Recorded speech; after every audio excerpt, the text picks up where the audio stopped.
diamonds, whetstones, and just like junk, which your barbarian always seems to get, which is junk. Except you have a freaking great sword now. And let's say this is Ken's chest that he's trying to sell. So what he's gonna do is he's gonna take. I have a bigger chest than that. He's gonna get 3 cards from the item deck.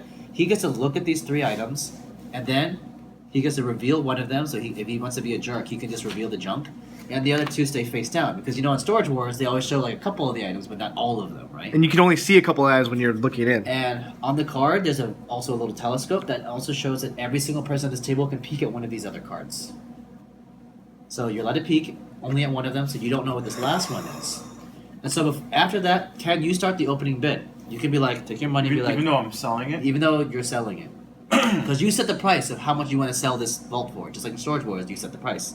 So Ken, you can be like, I set the price with all of your money, which is 20. Let's just say you start at 2. And this is your one starting price. So it goes over to Dave, and if he wants to be interested in this vault, he needs to pay at least 1 more than what you have. I don't like this vault, so I'm going to stay out. Sheena says she don't like this vault, she's staying out. I don't Daniel want it. doesn't like it either. So now, actually, let's say Daniel stays in. Let's say Daniel puts 4. 4. I put 4 in. Daniel puts 4 1, 2, in. 3, 4. Ken, you cannot bid again because you're the auction master. You can only set the price. You cannot keep bidding. Oh, so you can bet he could set it high. You can set it high if you really want to keep it, but your money goes back to the bank. But here's the cool part. Let's say, Dave, do you want this? Yes. You're gonna put more in. Daniel, do you want this? No, thank you. You take your money back. All the money? All your money back. Ken gets all of the money that is bought for that auction.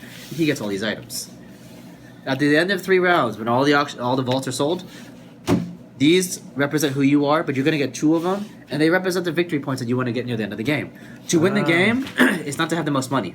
It's to have whatever It's these to have guys. the most gems at the bottom of the gems? card.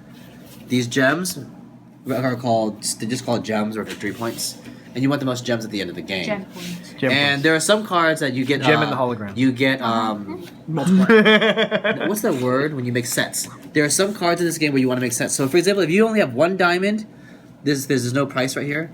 If you only have 1 diamond, your 1 diamond is only worth 1 gem. But if you have 4 diamonds, each of your diamonds are worth 7 points. Nice. Sushi goes Yeah. tempura. So there's some items that have sets in here. Now there are other types of items that the sashimi? rubies do the same thing, but there are also weapon sets that get sold Dumplings. really nicely. Dumplings. There's also armor sets like helmets and shields and like for example, let's say helmet, shield, and armor. And let's say you have where's the dragon armor? There is no dragon. There is a dragon armor here. There is no spoon. Somewhere. It is not. in It was gonna be here. our first card. Thanks for ruining it. Yeah, so no, this is dwarven. Anyways, let's just pretend there's another dragon armor here. There's a reason why there's sets of armors. Underneath, these don't count for multiplicative points. If you look at them, to get more money at the end of each round You sell of stuff. selling vaults to each other, you have a chance to sell your items to the bank. And get more To money. get money to participate in more vaults later. For example, if you decide to sell this shield, It's 2. it's worth 2. But with But if you sell this counter armor chestplate. dragon With the other armor dragon pieces, they As are a worth collection. 8. Yeah, you sell it as a set. Yeah. You get more gold that way. But so you gotta balance it out. Do you want to keep items for their gem value, or do you want to make money for the later auctions? We're outside. Oh, they started? Oh, we gotta be quiet. We had a wedding ceremony.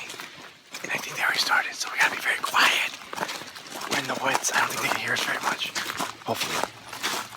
Which way? I think it's this way. Anyways, it's one of Meredith's friends from work. Hi-da-hoo, everybody. Daniel Kim with messed up hair. Wow. Fell asleep. Was tired from the wedding. It was a good wedding. It was very nice. It was different. I've never been to a non-Christian wedding. It was very weird at points, but other than that, it was really good. Food, Indian food, a lot of Indian food. A couple of highlights though that I really enjoyed or thought was really interesting. The ceremony was short. The ceremony was very short. Yay! High five the camera, hon. All right, and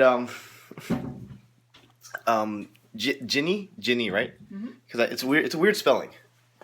Ginny walked out with her husband, Debanjan, to the theme song to I forget which Final Fantasy. I think it's the main Final Fantasy song. I was like geeking out. I was like, that was so amazing. He nerded out. I did nerd out. Thank you for mentioning that. And then after the reception eating part, we went to a cabin a little farther down because it was in the woods. And you saw that. But they had games in the room.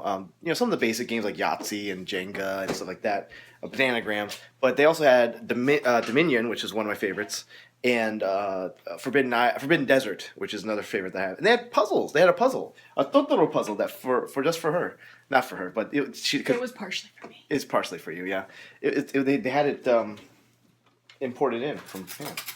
It was- wasn't really for me. It was for Ginny. It was for her, but because she's a big geek too, and so is Debanjan. Mm-hmm. They're both big geeks and nerds. So it was really cool. It was really fun, and I really enjoyed it. Especially teaching a new person how to play Dominion. There was one person that was like, they were interested in the game and they didn't know how to play, so I taught them how to play. And, yeah, it was cool. Now, next we're going to a jazz concert. You said Turtle Island String Quartet. Turtle Island String Quartet. I'm probably not going to be. We probably won't be able to film in there, right? No. Probably not. That would be Definitely that would be not. rude. That would be very unprofessional.